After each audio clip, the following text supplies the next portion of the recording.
Hey guys, it's Jessica from Peace Love Books, and today I'm here with the top books I need to read in 2021. I don't remember the number that's on this list. I wanted to make a top 12. I think I pulled more than that. These are ones that I all physically own or I have on KU or are coming to me in the mail currently. So I'm trying to dwindle down my physical TBR. That's not going to happen. But I have a lot that I want to read and some authors I'm really excited for, so I'll go ahead and get to the books that I'm most excited to read in 2021. So the first one is Annabelle and Lee by Danielle Allen. I love Truth or Dare by Danielle Allen, and this one I'm pretty sure is inspired by the poem Annabelle Lee by Edgar Allan Poe, which I am obsessed with. It's like this tragic, weird poem about a guy who loves Annabelle Lee and she's dead, so it's amazing. And this book sounds very interesting. Annabelle and Lee always go to this summer house that are next door to each other, so like they're neighbors, and they spend every summer together, and she's best friends with him. And then the summer before her senior year, he doesn't show up, and then they don't see each other for 20 years. So I don't know, but this cover, I'm looking at it right there, is amazing, and I'm so excited for this book. So I have to read this. It's already in my Kindle. I have to read it in 2021. I am going to have an entire separate video for historical romance series that I want to read in 2021, but I have one historical on this list, and it is The Duke Who Didnt by Courtney Milan. So I guess he's a childhood sweetheart, and so our main character Chloe loves making lists, she loves being perfect and planned, and she tells her childhood sweetheart she'll only marry him if he becomes serious. 3 years pass and he's back in her life. And he's determined to woo Chloe, but I guess he's not changed. So this sounds really fun. I think that Lacey loved it, and I've been dying to read more Courtney Milan. So especially her historicals, I've only read her contemporary, so I can't wait to read this one. Next we have 40 Love by Olivia Dade. I absolutely adored, spoiler alert, and this one is an older heroine, younger hero, and she gets like tennis lessons from him. I think she lost her like bathing suit top in the ocean, and he comes and rescues her, and then she gets some lessons from him for tennis, and they fall in love. And I'm so excited. I got this for my birthday in August, and I haven't read it yet, but I need to in 2021. Then I have Meet Cute Club by Jack Harvin. Lacey got this for me for Christmas, and this one is an MM romance where they meet at a bookstore, I believe, and one of them actually reads romance, and I think the other one makes fun of him for reading romance, and they fall in love. So this is very short, but it sounds so adorable, and I think I'm gonna love it.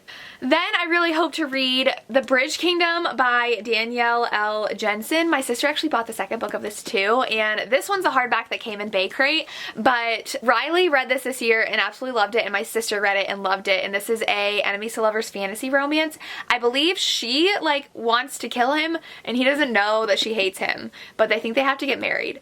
That's what I think the premise is. I could be wrong, but I'm pretty sure that's what it is. I'm really excited to read more fantasy romance in 2021, and this one I've heard is just amazing, and I think it's one of Riley's favorites of the year, so I have to read this one. I'm also dying to read Heart Song by TJ Klune. I put one of his books on my list each year. Apparently last year I had to get to book 2. This year I have to get to book 3 and hopefully book 4. These are MM werewolf romances. They're amazing, but I keep on putting them off because they're so emotional and I don't want it to be over. There's only 4. So I've read 2 of them. This one, they have like their brothers get romances, and I don't want to say anything beyond that because I think book 4's couple's a little bit of a spoiler. So I'm just excited to get back into this world with my favorite characters, but I don't want it to be over. And then we have one that's been on my TBR for too long, and that is Theseus Sparks by Sierra Simone. Book 3 just came out recently, I think, Door of Bruises, and this is kind of a darker romance. I don't know how else to explain it. It's polyamorous. It's a group of friends. There's like weird things happening in book 1 with this chapel and their parents and like rituals. And then this one, book I think starts off where book 1 ended, which was on a cliffhanger. So I'm excited to see where our characters take us, if they go beyond Thorn Chapel or they're staying there. I don't know, but I can't wait to read it. Then I was trying to figure out the first book in the series, and I was like, no, I'm just gonna put the whole series on here because I really want to read the Kingmaker Chronicles by Amanda Boucher. One of them I know they're like chained together, so I hauled a historical romance by Donna Fletcher where they're like handcuffed together for the entire time, and I guess in one of these they're like magically chained together. I'm hoping it's this series unless it's a standalone by Amanda Boucher, but I'm pretty sure it was one of these. But these are all fantasy romances, that's all I know, but I've heard amazing things about this author, so I need to get to them. The next one kind of sounds like the first book in Milla Vane series, but I really want to read this as well because I feel like fantasy romances read very much like historical romances, and that's The Winter King by C.L. Wilson. Hopefully I can read more of C.L. Wilson in 2021 because I haven't yet, and I own like 5 of their books. But this is about a guy who is like warring kingdoms with someone. He wants revenge because they killed his brother, and so he decides he's gonna marry one of the guy's daughters in revenge, and she's supposed to be like horrified, but she's actually excited because she doesn't like her dad and she wants to get away from him, and so it's their romance. I'm really excited to read this. I really need to read more fantasy romances. This one's a very iconic one in the romance world, so I'm excited to get to this. And the last one's the only one that was on my 2020 list that I did not read, and that is going to be Voyager by Diana Gabaldon. I keep on putting this off because it's so long and I feel like I don't have time to read it. It's 900 pages, but I'm hopefully gonna read it in the summer is my plan.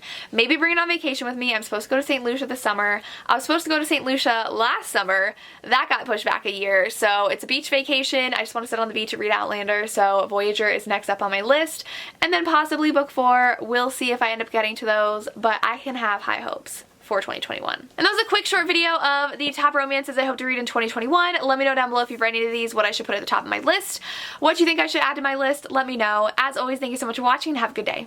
Bye.